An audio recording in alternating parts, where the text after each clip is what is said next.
I guarantee you'll think this is a bit cool by the end, even though at first you might not. But hear me out. I remember back in something like 2004 or so, and Dacia made a really small, cheap car. I think it was the Dacia Sandero, and it was made by Renault, or at least with Renault parts. And it was the cheapest car in the UK, brand new. I think, if I remember right, it was £7,000 or under. It was a bit crappy and basic, and the inside was just awful and plastic and just horrible. But they're actually, some of them are still around today, being driven around. So it's clearly not, it wasn't a bad spend of £7,000 back in the day. They've decided not only to bring a new car to the UK in this last couple of years, the next new model looks really good, and it's the Dacia Spring 2024 model, but they've given it the most random set of numbers that I can imagine. But as I often say, and I'm sure it bored some of you, it's right up my street. It's a small, cheap EV. It's what a lot of people will want. I would be one of them. It's a cheap little shopping cart. So before I get into the random numbers that they've given it,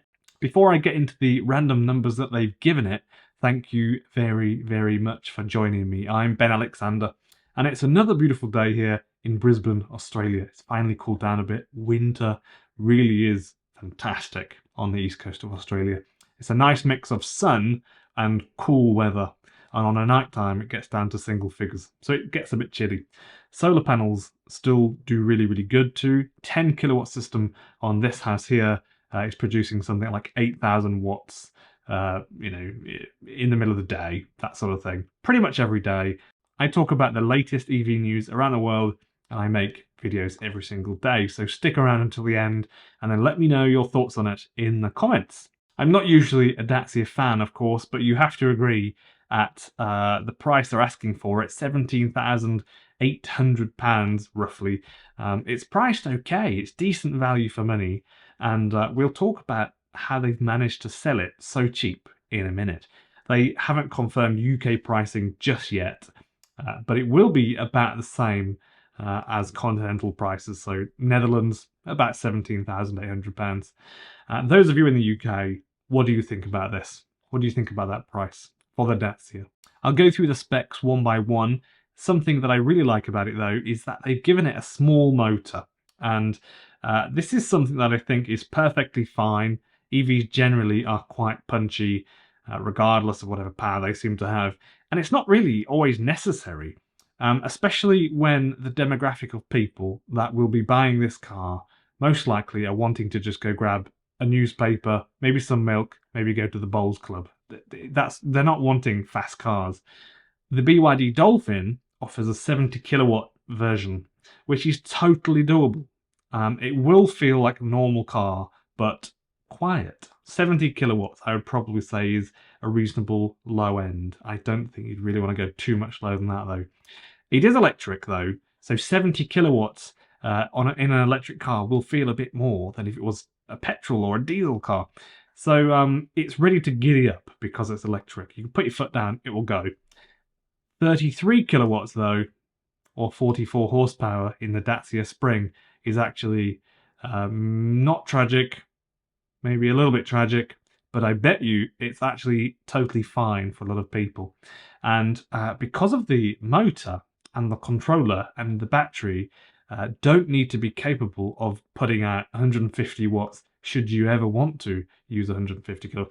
It all will be cheaper to produce, and it will still do proper speeds for UK roads because it's 44 horsepower.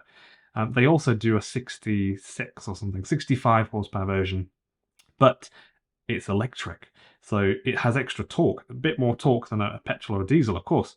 You'll find yourself flooring it and waiting, probably, and just seeing the speedo creep up. But that's okay, in my opinion, and the sort of people that will be buying this, I don't think they will care one bit about it not having Tesla Model 3 power. I just don't think they will. So with that being out of the way, let's talk about the battery. They went with 26.8 kilowatt hours. I think it's actually 30. I'm not so sure. Bit of research here, I found it's actually 30. Which again is actually fine for a lot of people as a cheap little commuter thing to get to and from work. I think that's okay. As a second car to put the miles on, again, I think that's really okay. You could buy it, take it on long trips, but it's not really made for that in theory. If you drive at say 55 or 60 miles per hour on a motorway in the UK, in all right weather, like 20 degrees, 15 degrees Celsius, you should be able to get from London in theory. I'm not saying you will, but you should be able to do that from what they say. The battery does have cooling and it's liquid cooled, but it doesn't use the AC. But it does at least take the temperature closer to ambient, so it will make it slightly less robust than one that does use the AC to cool the batteries. And I think having some real cooling like this, or by maybe using the AC as well, is a non-negotiable. That's the minimum standard for any modern EV. And I've no idea why the Nissan Leaf still don't use any sort of cooling. They try and make it hard for people that don't know how important it is by saying passive cooling, I think. But in reality, when it's parked up, the heat will raise from the ground into a battery pack when the car's parked, like in a city or in a driveway. So simply having air blowing over the batteries when the car is moving isn't enough, because cars aren't moving almost always. They are parked 90% of the time or whatever it is. So if you want the battery to last the life of a regular car, 10 or 20 years, you have to have cooling. Charging speeds are fair enough, I think. 6.6 kilowatt at home and 35 kilowatt DC charging when you're out and about. Officially, the range is 305 kilometers, but I think that you will only really get that if you're using no heating or little heating and no air conditioning on a motorway at 55 to 60. Doing some research for this video, I did see a video of a guy in the UK, and he ran it dead. So from 0% down even further, he got 41 kilometers of extra range. And then he noticed when he charged it back up, it went past 100 for like 10 or 15 minutes or something like that.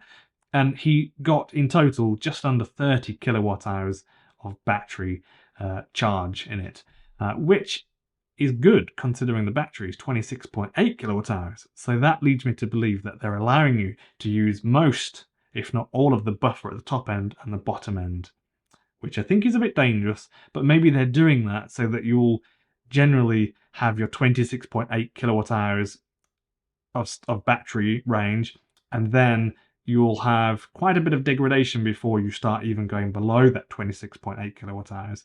So it's kind of like a safety thing, so you don't have to use the warranty. They've just given you a little extra battery and then you'll be fine.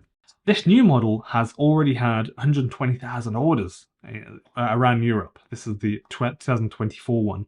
And of course, the UK is the only right-hand drive place in Europe. So that will, of course, create some sort of production lag, probably. And they have a fair few to build and to ship them out. I'm not an expert on car safety, but these days it seems much more than just making sure that the roof doesn't crinkle in. And the pillars don't buckle, like the A pillar, for example. And it's about the technology for active safety and having softer plastic bumpers that are below a certain height, so that if you hit a pedestrian, it's safer for them too. So I think it's sort of expanded. It's getting more complex to have a safer vehicle, to get a car to achieve 4 or 5 stars in the Euro NCAP rating. Back in the day, in the early 2000s, there was an experimental crash test with a Renault Modus and an old Volvo from the 90s. I think it was a Modus, a Renault Modus anyway. The driver of the Volvo would have suffered, if they didn't die, a huge amount more pain and illness from that crash than the one of the Modus, because the structure of the Volvo collapsed in and the dashboard was pushed right up, like way past the chest of the driver. And the Renault, however, did keep its shape properly there, and the driver was encapsulated, and the driver would have probably been hurt a bit, but nowhere near as much as the Volvo. These days, it's pretty clear that it has expanded into much more than that. It's about pedestrian safety, active safety, so think, systems that preempt you, height of the front bumper, the quality of the lights, for example. And I find it all really interesting, and I'd love to know what you all think about this. The Dacia Spring is the 3rd or 4th car ever to get a 1-star rating from Euro NCAP, which is a bit tragic. Also, the Renault Zoe got a 0, which is pretty bad. I didn't know this until today. And the Zoe was the third car ever to get 0. But as far as I can tell, they just don't have some active features, safety features, like lane assist, automatic braking, for example, which would prevent it from getting a 5-star. But how did it get down from a 4-star to a 1-star? If anybody's got any clues on this, please tell me in the comments. Euro NCAP said that it was not providing enough safety to the passengers in the cabin, and it does seem a bit harsh, given that it appears fine, doesn't crumple up, and seems to really do all right. Especially the roof and the top of the A-pillar seems totally fine. The bumper crumples in, everything seems fine. Bumpers are all nice and plastic, nice and low. Not really sure what's going on. The shell all stays in form and doesn't buckle at all. So obviously there's stuff they know that I don't know. So I imagine that in part it's because there are some flaws in the design. For example, the interior might have bits that fly around, for example, and they could go around inside the cabin, hit passengers.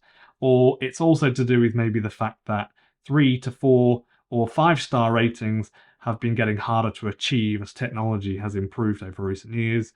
For example, the BYD Seagull once would probably have gotten a 4 or 5-star rating. Now we know it won't get a 5-star rating because it just simply doesn't have lane assist, which seems a bit harsh to me, but times are moving on, aren't they? Maybe we should start taking the safety ratings with a pinch of salt, because of course you have to know a lot about why cars are getting these ratings now. It's not just about keeping yourself encapsulated and having a strong shell around you. It's much more than that these days.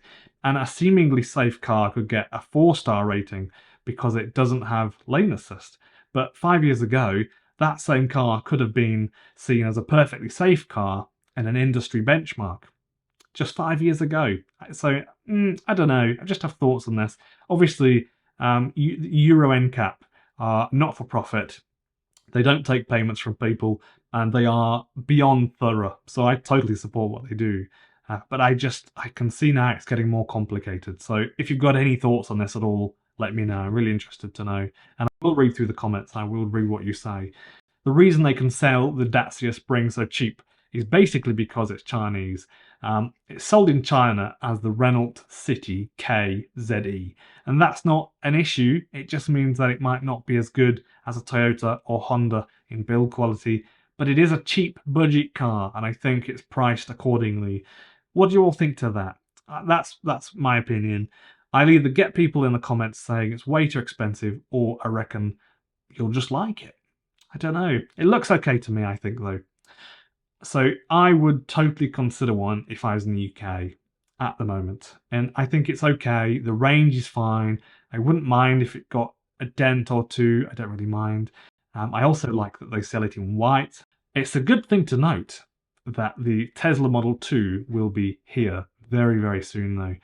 In the next year, most likely. So hold off and buy that, probably. It will be a much better car and only cost an extra few £1,000s.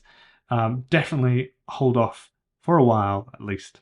Thank you to the people that have joined on Buy Me a Coffee. I say this in every video, but it really is because of you that I can do these videos. I have YouTube memberships too, and Patreon. Links to these will be in the description below. And the cheapest and easiest way, though, to help is just by pressing the like button for me. YouTube memberships and Patreon are about $3, depending on where you are. So remember to subscribe for my daily videos about EV news from around the world.